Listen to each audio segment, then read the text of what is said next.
ভালো ছেলের মা মানেই ছেলের বউয়ের ভালো শাশুড়ি না। এটা একটা তিক্ত সত্য কথা।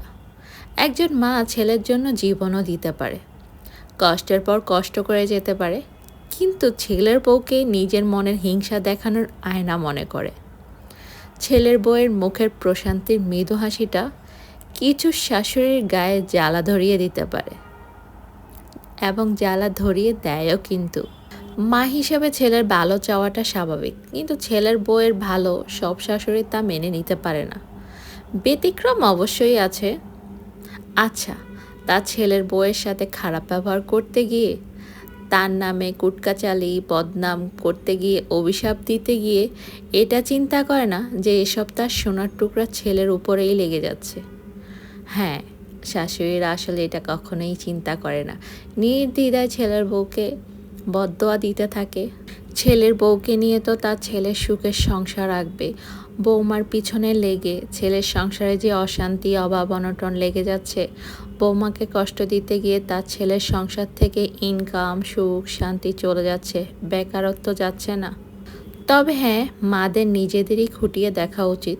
নিজের সন্তানের জন্য ভালো মা হওয়া খুব সহজ, কিন্তু মানুষ হিসাবে ভালো কি? আসলে নিজের সন্তানের মা হওয়া আর একজন অন্যের মেয়ের মা হওয়া, মানুষটার মধ্যে পার্থক্য অনেকটাই।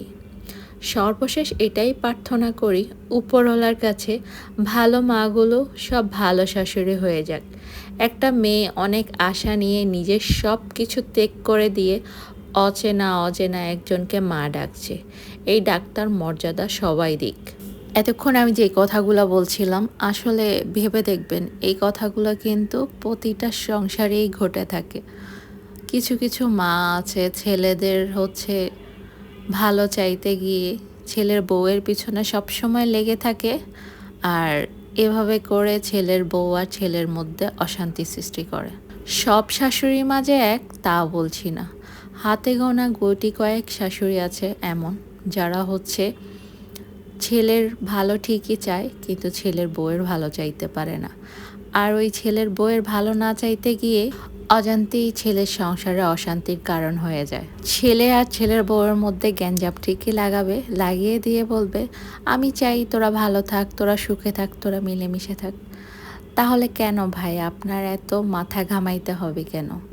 আপনি তাদেরকে তাদের মতো সংসার করতে দেন, তাদের মতো জীবনযাপন করতে দেন, তাহলে দেখবেন সব কিছু ঠিকঠাক থাকবে। আমার কাছে মনে হয় প্রতিটা সংসারে সন্তানরা যখন দায়িত্ব নিতে শিখে, সংসার করতে শিখে, তাদেরকে তাদের হালে ছেড়ে দেওয়াই ভালো।